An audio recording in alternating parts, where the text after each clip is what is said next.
지난주에도 제가 말씀을 전했지만은 이스라엘이 요단 동편을 점령을 하고 가나안 정복 전쟁을 앞두고 있는 상황인데요.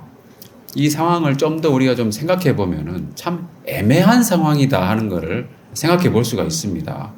뭐냐 하면 이스라엘이 정복 전쟁을 하는 데 있어 가지고 지금 미군들이 하는 것처럼 부대들만 와가지고 하는 게 아니잖아요. 그렇죠? 애굽에서 나올 때 출애굽할 당시에 가족들을 다 끌고 나왔잖아요. 가축들도 다 끌고 나오고 그 상황이라는 겁니다. 그러면 뭐냐 하면은 가족들과 가축들을 다 이끌고 갈 것인가? 가나안에 들어갈 때에 그런 문제가 있겠죠. 그 전쟁하러 가는데 그게 되겠습니까? 쉬운 일이 아닙니다, 결코. 자, 그리고 이 인구 조사를 한 것을 보면은 유다 지파가 인구가 제일 많았어요. 그죠? 근데 이제 뭐 루벤 지파와 갓 지파가 가축이 제일 많았는지 모르겠지만 심이 많았다고 표현이 되어 있습니다. 자, 이 많은 인구와 가축들을 끌고 가야 되는 문제가 있습니다, 분명히. 그죠? 그리고 누가 선봉에서 싸울 것인가 하는 문제입니다. 자, 민수기 앞부분에 보면은 유다 지파를 중심으로 이사갈, 스불론 지파가 동편에 진을 배치하도록 되어 있어요. 그러면서 하나님께서 뭐라고 하셨냐 하면은 그들은 제 일대로 행진할지니라. 그러니까 행진을 할 때는 선봉에 유다 진영이 서도록 되어 있었어요. 예. 근데 싸움에서 이렇게 진행되는지는 뭐 확실치가 않습니다. 물론 싸움할 때는 대형이 달라질 수 있기 때문에 이건 분명히 다른 부분이긴 합니다만은 선봉에서 서도록 되어 있었습니다. 그런데 조금 전에 보았지만은 유다 지파가 인구가 제일 많잖아요. 그러면 가족도 제일 많다는 거예요. 그럼 가족들 다 이끌고 갈 것인가? 그런 문제가 생기잖아요. 그럼 누가 그러면 선봉에서 하는 게 좋겠는가? 하나님 말씀에는 유다 진영이 앞에 나가도록 이렇게 말씀하셨는데 제 일대로 그런 문제가 있다는 겁니다. 그죠? 자, 그 다음에 가나안 점령 후에 영토의 경계에 대한 의문을 가질 수밖에 없겠다. 저는 그렇게 생각하거든요.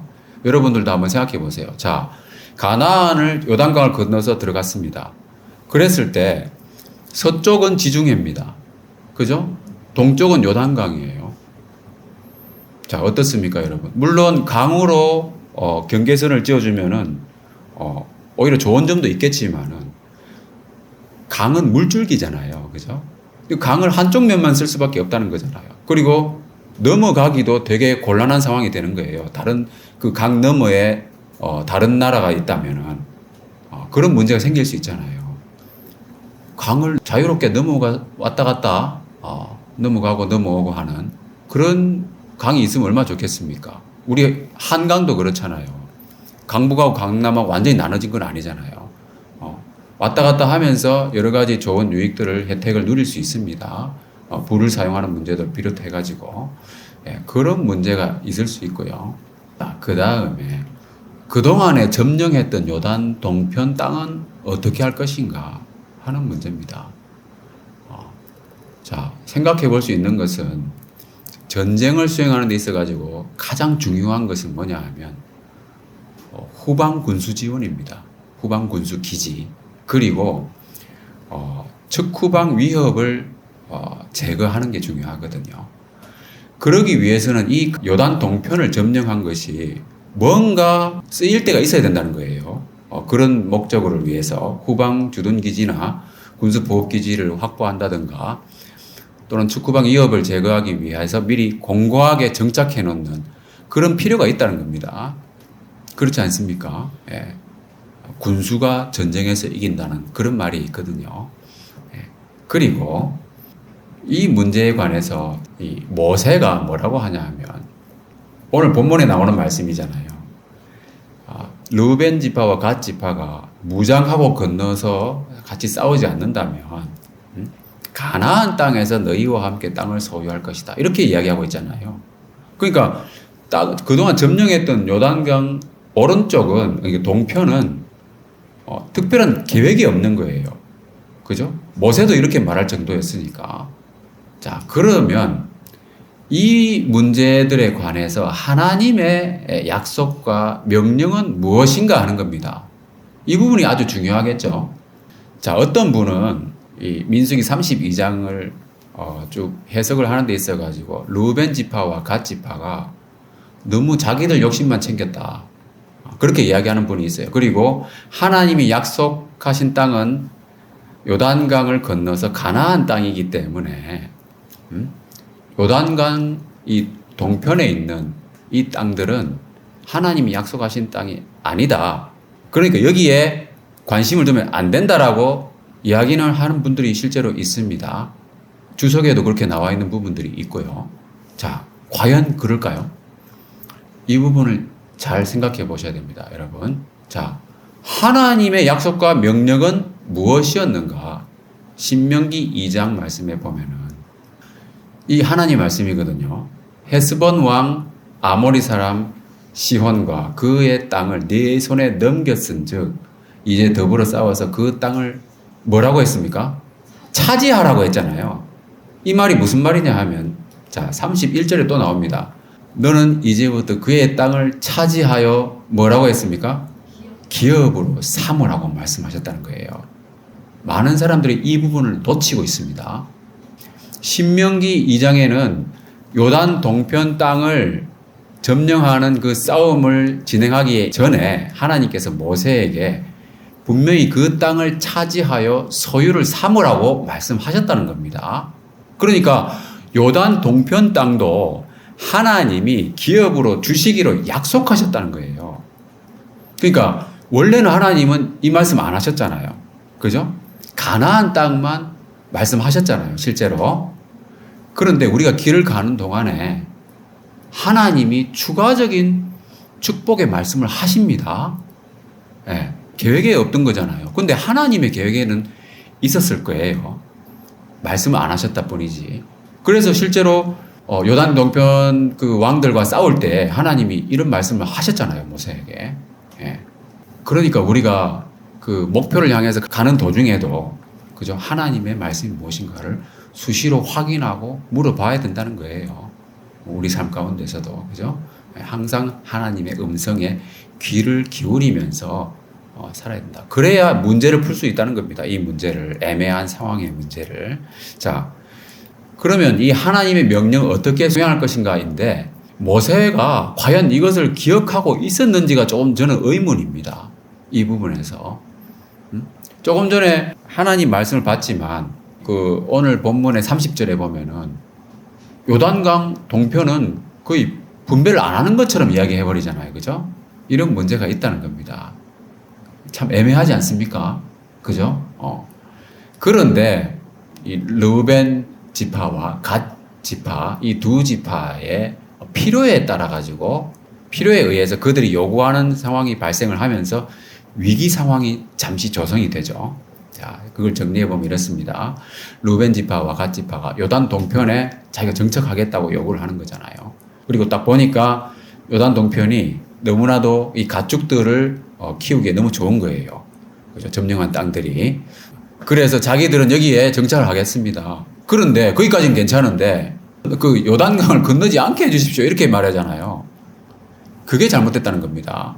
정착하는 것 자체가 잘못됐다라고 말하는 사람들이 있는데 그거는 제가 봤을 때는 좀 너무 나간 것 같고 왜냐하면 하나님이 기업으로 주시겠다고 말씀하셨기 때문에 정착하는 것까지는 뭐 크게 문제가 안 될 것 같은데 요단강을 건너지 않게 해주십시오. 이것은 아니다. 공동체, 신앙 공동체, 이스라엘의 다른 형제들은 다 건너가는데 너희들만 왜 안 건너가려고 하느냐? 싸우지 않으려고 하느냐? 그렇게 하면 다른 이 형제 지파들이 힘이 빠지지 않겠느냐? 그러면서 모세가 책망을 하는데 38년 전에 이야기를 하죠. 그때 많은 사람들이 가나안을 정탐하고 와가지고 그 이스라엘 온 회중을 낙담하게 만들지 않았느냐. 그래서 하나님의 진노가 임해가지고 38년 동안 거의 40년 가까운 기간 동안에 다 죽고 지금 여호수아와 갈렙만 남았잖아요. 그런 이야기를 하는 거 있는 겁니다. 그러니까 이제 정신을 차리고 르우벤 지파와 갓 지파가 우리가 앞서서 싸우겠습니다. 그렇게 얘기하는 거죠. 우리 가족들이 여기에 잘 정착하게 해주신다면 우리가 선봉으로 나가서 싸우겠습니다. 그죠? 그러니까 모세가 좋다. 그러면 너희들이 나가서 선봉으로 싸워라. 자, 그래서 오늘 우리가 읽었던 본문 이후에는 요단 동편의 땅을 분배하는 그런 이야기가 나옵니다. 그래서 이 위기 상황이 해소가 되면서 어떻게 됩니까? 실제로 이스라엘 공동체가 더욱 공고해지고 이 앞 슬라이드에서 제가 이야기했던 것처럼 그런 애매한 상황들이 다 해소가 돼버리잖아요. 생각해보면 하나님께서 분명히 요단 동편을 점령을 해가지고 그 땅을 기업으로 삼으라고 말씀하셨잖아요. 그죠? 그런데 사람들이 좀 잊어버리고 있었던 것 같아요. 그거를. 그런 문제가 보이지 않습니까? 그런데 절묘하게 사람들의 어떤 요구 조건, 어떤 필요, 이런 것들이 다 맞아떨어지면서 이 문제가 해결될 뿐만 아니라 또 이스라엘 이 공동체에 공동으로 정복을 하고 공동으로 분배하고 공동으로 정착한다고 하는 이 원칙이 수립되었다고 하는 거죠. 그러니까 정복 전쟁을 앞두고 뭔가 다짐을 하고 싸우러 나가는 데 있어 가지고 아무런 거리낌이 없는 그런 상황이 딱 된 거라는 겁니다. 그래서 이걸 생각해 보면은 오늘 말씀을 통해서 우리가 알 수 있는 것은 하나님의 주권적인 섭리에 의해서 이 문제가 해결되고 결정이 되었다라고 하는 사실이죠. 요단 동편 땅을 분배하고 또 르우벤 지파와 갓 지파 그리고 므낫세 반 지파가 선봉으로 싸우게 되는 이 문제를 결정하는 데 있어 가지고도 하나님께서 정말 개입하셨구나 하는 것을 알 수가 있다는 겁니다. 그래서 하나님 말씀이 성취가 됐잖아요. 그죠? 요단 동편 땅을 기업으로 차지하라고 하는 그 말씀. 그러면서 인간의 요구 조건들, 그죠? 르우벤 지파, 갓 지파는 가축이 많으니까는 여기 좀 남았으면 좋겠는데, 그러면서 유다 지파는 인구가 엄청 많은데 어떻게 우리가 선봉으로 나가서 싸울 수 있겠는가? 가족들의 안전이 다 이렇게 보장되지 않는 이런 상황에서 그렇잖아요. 전쟁을 하다 보면 여러분 우리나라도 이런 그 전쟁 발발 징후가 있으면은 데프콘 그 상황에 따라 가지고 좋지 않은 일들이 있거든요. 그 중에 하나가 뭐냐면 군인가족 보호 계획이라는 게 있어요. 그게 명시적으로 작전 계획에 포함되어 있습니다, 여러분. 뭐냐 하면 전쟁에 임하는 사람들이 자기 가족들의 안전이 보장이 안 되면 어떻게 싸움에 전념을 할 수 있겠습니까? 그죠? 마찬가지입니다. 선봉으로 싸우는 데 있어 가지고 이런 인간적인 필요들, 상황적 필요들이 다 있는데 그것이 하나님의 말씀과 절묘하게 조화를 이루면서 충족되었다라고 하는 놀라운 결과들을 보게 된다는 거죠, 우리가. 자, 그리고 조금 전에 제가 말씀드렸지만 이스라엘 공동체, 이 공동체가 가져야 할 원칙, 그죠? 이 공동체로서 따로 가는 게 아니잖아요. 그 원칙이 명확하게 수립되는 그런 계기가 되었다라고 하는 거. 자, 그래서 우리 신앙생활 할 때도 마찬가지잖아요. 우리 신앙 공동체가 있잖아요. 그죠? 이 말씀을 보면은 뭐라고 되어 있습니까? 다 같이 한번 읽어보겠습니다. 시작. 또 형제들아 너희를 권면하노니 게으른 자들을 권계하며 마음이 약한 자들을 격려하고 힘이 없는 자들을 붙들어주며 모든 사람에게 오래 참으라. 네, 이 말씀을 보면은 그죠? 사람마다 다 특성이 다르잖아요. 그렇지만은 우리 신앙 공동체 내에서 부족한 것을 다 채워줘야 됩니다. 그 부족한 사람들이 자기가 부족하고 싶어서 부족한 게 아니잖아요. 그죠? 다 채워주고, 붙들어주고, 격려하고, 이렇게 하면서 같이 가야 되는 거예요. 예. 그 원리가 우리, 오늘 말씀에서도 우리가 좀 생각해 볼 수 있다는 부분이고요. 그래서 이 하나님 나라의 원리는, 균등하게 하는 것입니다. 균등하게. 그래서 15절 말씀을 보면은 많이 거둔 자도 남지 아니하였고 적게 거둔 자도 모자라지 아니하였다. 공동으로 정복하고, 그죠? 공동으로 분배하고, 그죠? 뭐 그런 신앙 공동체의 원칙이 아주 중요하다는 거예요. 우리 믿음의 삶을 살아가는 데 있어 가지고 세상 나라는 어떻습니까? 그렇지 않잖아요. 많이 거둔 자는 결국 남잖아요, 그죠? 그렇지만 하나님의 원리는 많이 거둔 자도 남지 아니하고 적게 거둔 자도 모자라지 않는 이 원리라고 하는 거. 그래서 우리 교회도 이러한 원리를 성취하는 그런 교회가 되어야 되겠죠. 자, 골짜기마다 도두어지고 언덕마다 산마다 낮아진다고 했습니다. 결국은 하나님의 원리가 성취될 것이다 하는 거죠. 그러니까 필요 이상으로 많이 거둘 필요도 없는 것이고요. 그리고 적게 거두었다고 해서 실망할 필요도 없는 거잖아요. 결국은 다 균등하게 되는 것이기 때문에. 그래서 이 신앙 공동체의 일체감을 형성하는데 하나님께서 주권적으로 섭리하셨다. 그래서 가나안을 정복하는 데 있어 가지고 필요한 조건들이 충족되었다라고 볼 수 있습니다. 자, 그러면 선봉으로 싸우러 나가는 자들은 어떻게 해야 되는가 하는 부분인데요. 오늘 말씀해 보면은 무장하고 여호와 앞에서 싸우라고 말씀하고 있습니다.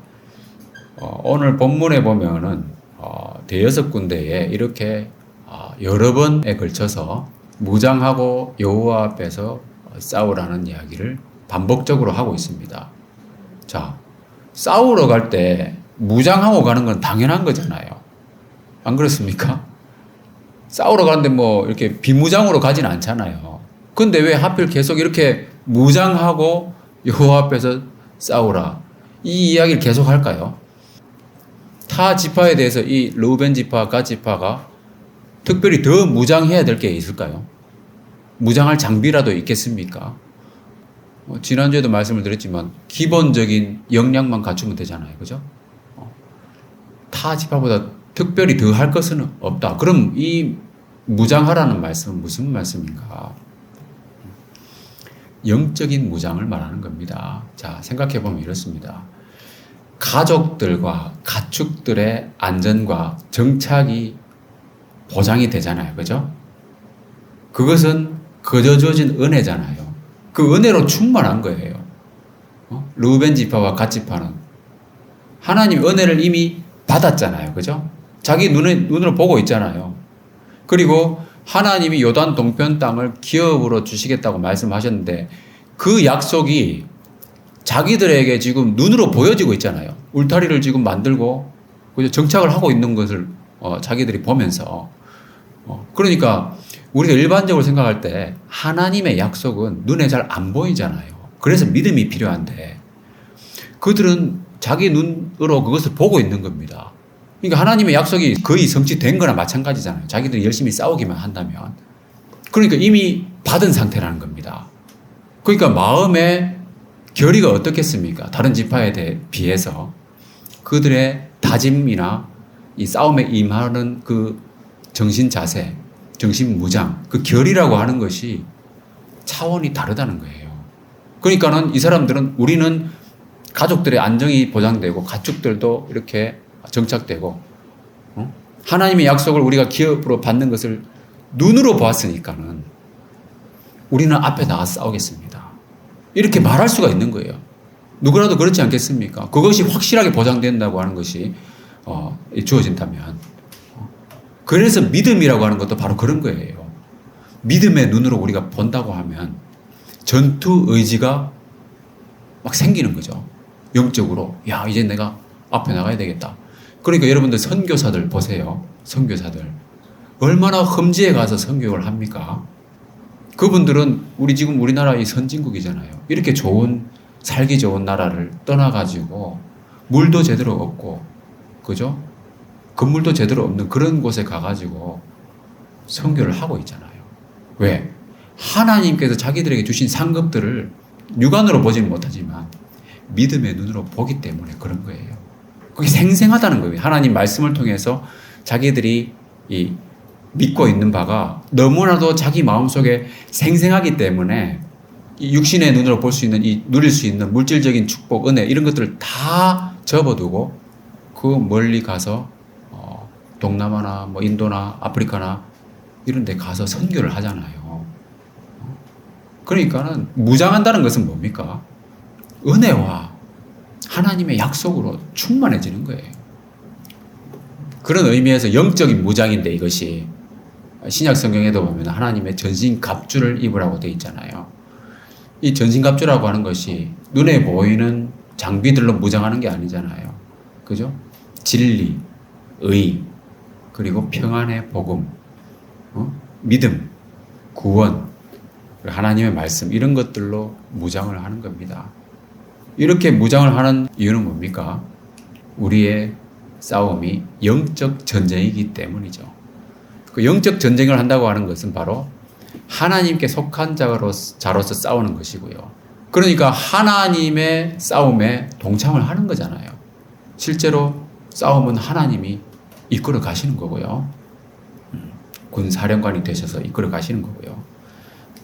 자, 디모데전서 말씀에도 보면은 믿음의 선한 싸움을 싸우라고 그랬어요. 영적 전쟁은 선한 싸움입니다. 그리고 하나님의 싸움에 동참하는 겁니다. 그래서 여호와 앞에서 우리가 무장하고 싸운다고 하는 것은 하나님의 싸움, 하나님께서 결국은 싸워서 원수를 쫓아내시고 그 땅을 복종시키시잖아요. 그 싸움에 우리가 동참하는 거예요. 이런 싸움에 동참한다고 하는 것 참 영광스러운 일이 아니겠습니까?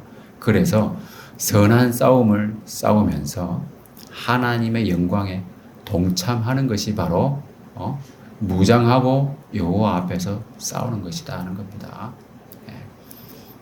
겉으로 드러나는 무장은 크게 다를 바가 없는 거예요. 그죠? 다른 유다 지파나 뭐 이사갈 지파나 시므온 지파나 그런 지파들하고 다를 바가 없는 거예요. 똑같은 이스라엘 형제들 지파들이잖아요. 근데 왜 자꾸 무장하라. 자기들도 무장하고 싸우겠다. 은혜로 충만해지는 것이 여러분 무장이에요. 자, 그리고 마지막으로는 일치와 연합으로 나아가서 싸우는 것이 바로 선봉으로 싸우는 것입니다. 자, 오늘 본문 말씀에 보면은 이 말씀이 있습니다. 민수기 32장 24절에 보면은 너희의 입이 말한 대로 행하라고 되어 있잖아요. 자, 말한 대로 행하는 것은 언행일치의 삶이잖아요. 그죠? 네. 언행일치의 생활입니다. 우리가 영적 전쟁을 하는 데 있어가지고 위선자가 되면 안 되잖아요. 그죠? 매일매일의 삶이 우리 영적으로 전쟁하는 거예요. 네. 말하는 것과 행한 것이 일치가 되어야 됩니다. 언행일치의 생활입니다. 그것이 영적으로 굳게 서는 거예요. 자, 그러니까 말도 조심해야 되고 말은 생각에서 나오기 때문에 생각도 그죠? 마음의 생각도 잘 관리해야 되는 거죠. 그런데 오늘 본문에 보면은 이 말씀이 있어요. 우리는 우리 주의 명령대로 행할 것이라. 여기 보면 우리 주라고 하는 것은 바로 모세를 말하는 겁니다. 모세하고 대화를 하면서 하는 얘기이기 때문에. 자, 그리고 27절에도 보면은 우리 주의 말씀대로 무장하고 우리가 싸우겠습니다. 이렇게 이야기하잖아요. 자, 조금 전에 말씀에는 뭐라고 했습니까? 너희 입이 말한 대로 행하라고 그랬잖아요. 그죠? 근데 그러니까 자기들의 입으로 말한 대로 행하는 거 단순히 언행일치라고 볼 수도 있겠지만은 여기 보면은 우리 주의 명령대로 영적 지도자의 명령과도 일치한다는 겁니다. 나의 말이 이해가 되세요? 너희 말이 말한 대로 행하라고 했잖아요. 그런데 우리 주의 명령대로 하겠습니다. 그리고 31절에 보면은 여호와께서 당신의 종들에게 명령하신 대로 우리가 행하겠습니다. 이런 이야기 합니다. 자, 일치의 생활이라고 하는 것은 뭐냐 하면 단순히 내 개인의 삶에서 언행일치를 넘어서요. 나의 말과 영적 지도자의 말과 하나님의 말씀이 일치하는 거예요. 그게 참된 일치의 생활이에요. 그렇게 해 나갈 때 우리는 영적 전쟁에서 선봉에서 나가서 싸우는 그 역할을 할 수가 있다는 겁니다. 자, 그리고 오늘 본문의 22절에 보면은 이렇게 표현이 되어 있습니다. 그 땅이 여호와 앞에 복종하게 하시기까지 싸우면 이런 표현이 있어요. 그런데 29절에도 보면은 그 땅이 너희 앞에 항복하기에 이르면 자, 생각해 보세요. 하나님 앞에 그 말은 곧 이스라엘 공동체 앞이라는 겁니다. 그죠? 이스라엘 공동체와 하나님이 동일시가 되고 있는 겁니다. 자, 여호와 앞에서나 이스라엘 앞에서 무죄하여 돌아오겠고 이런 표현이 있잖아요. 그죠? 하나님 앞은 곧 이스라엘 앞인 거예요. 그죠? 자, 그래서 우리 개인의 삶이 이 신앙 공동체와 하나님과 연합된 삶을 말하는 겁니다. 우리가 하나님 앞에서 살아간다고 할 때는 이스라엘 앞에서 산다고 하는 것이고 곧 우리의 믿음 생활에서는 교회 앞에서 살아가는 거예요. 그죠? 일치하는 거예요. 연합되는 거예요. 이게 바로 참된 믿음의 삶이다 하는 겁니다. 분리된 것이 아니다. 이 교회에서 우리가 말씀도 전하고 듣고 뭐 교제하고 서로 격려하고 하는 활동들이 하나님 앞에서 하는 거라는 거예요. 그리고 그것이 하나님이 기뻐하시는 일이고 그게 참된 믿음의 삶이다. 그런 삶을 사는 것이 바로 영적 전쟁을 치르는 삶이에요. 마귀가 함부로 못합니다, 여러분. 유혹하기도 힘들어요, 그런 사람은. 하나님 앞에 있는, 그죠? 신앙 공동체 안에서 있는 사람들. 마귀가 어떻게 하겠습니까? 그래서 하나님께서 사도 바울도 그렇게 말씀하셨잖아요. 마귀의 괴계를 능히 대적하기 위하여 하나님의 전신갑주를 입으라. 영적으로 무장하라는 거예요. 그것은 곧 이와 같이 일치와 연합으로 나아가서 싸우는 영적 전쟁을 준비하는 것이다. 이렇게 보시면 되겠습니다. 자, 말씀을 마무리하겠습니다. 마태복음 6장 33절 아주 유명한 말씀이죠. 너희는 먼저 그의 나라와 그의 의를 구하라. 그리하면 이 모든 것을 너희에게 더하시리라고 하셨는데 자, 거꾸로 한번 생각해 보세요. 필요한 것들, 그죠? 우리 삶에 필요한 것들을 하나님이 다 주셨다면 우리는 어떻게 해야 되겠습니까? 자, 여기 뒤에 나오는 이 모든 것을 이라는 말은 먹을 것과 입을 것과 생활에 필요한 것들이잖아요. 그죠? 그런 것들을 말하는 겁니다. 거꾸로 하나님께서 이 모든 것들을 너희에게 보장해 주셨다면 우리는 하나님 나라와 의를 구할 수밖에 없겠죠. 그죠? 예. 은혜로 충만하면은 선봉에서 싸울 수밖에 없다는 겁니다. 그죠? 자, 여러분들 삶에 필요한 거 혹시 부족한 게 있나요? 부족한 게 있습니까? 한번 생각해 보세요. 여호와는 나의 목자시니 내게 부족함이 없으리로다 그랬잖아요. 그죠? 하나님이 우리의 목자신데 부족한 게 뭐가 있습니까? 다 채워주시잖아요. 때에 따라 일마다, 그죠? 때마다, 상황마다. 애매한 상황도 하나님이 다 해결해 주시고 그러면서 하나님의 그 말씀도 이루어 가시고 하는 걸 우리가 보게 되잖아요. 그러니까 하나님이 우리에게 필요한 것을 이미 다 공급해 주셨다는 걸 여러분 믿으셔야 됩니다. 그렇다면은 우리는 뭘 해야 되느냐? 하나님 나라와 의를 구하는 삶을 열심히 살아야 된다는 겁니다. 그죠? 그게 바로 영적 전쟁에서 선봉으로 싸우는 삶입니다. 영광스러운 삶이에요, 여러분. 이것을 르우벤 지파와 갓 지파가 자기들의 가족들이 다 정착되고 안전이 보장되는 걸 눈으로 봤잖아요. 그죠? 감격하지 않았겠습니까, 여러분? 야, 하나님 말씀이 이렇게 성취가 되는구나. 약속이 그대로 이루어지는구나. 야, 우리가 앞에 나가서 싸워야지. 자기들이 먼저 그런 말을 했어요. 우리가 앞에 나가서 싸우겠습니다. 이렇게 해주신다면 실제로 요단강을 건너갈 때 르우벤 지파, 갓 지파, 므낫세 반 지파 먼저 갔습니다. 그래서 우리가 선봉으로 싸우는 그 영적 전쟁에서 선봉으로 싸우는 데 있어가지고 하나님의 은혜를 우리가 풍성히 누려야 돼요. 무장한다고 하는 거. 그런 영적인 은혜와 약속과 하나님 말씀 신령한 것들로 우리가 충만해진다면, 그죠? 우리가 하나님 나라와 의를 구하면서 그 영광의 그 전쟁에 동참하게 된다는 겁니다. 그것이 바로 참된 믿음의 생활이고요.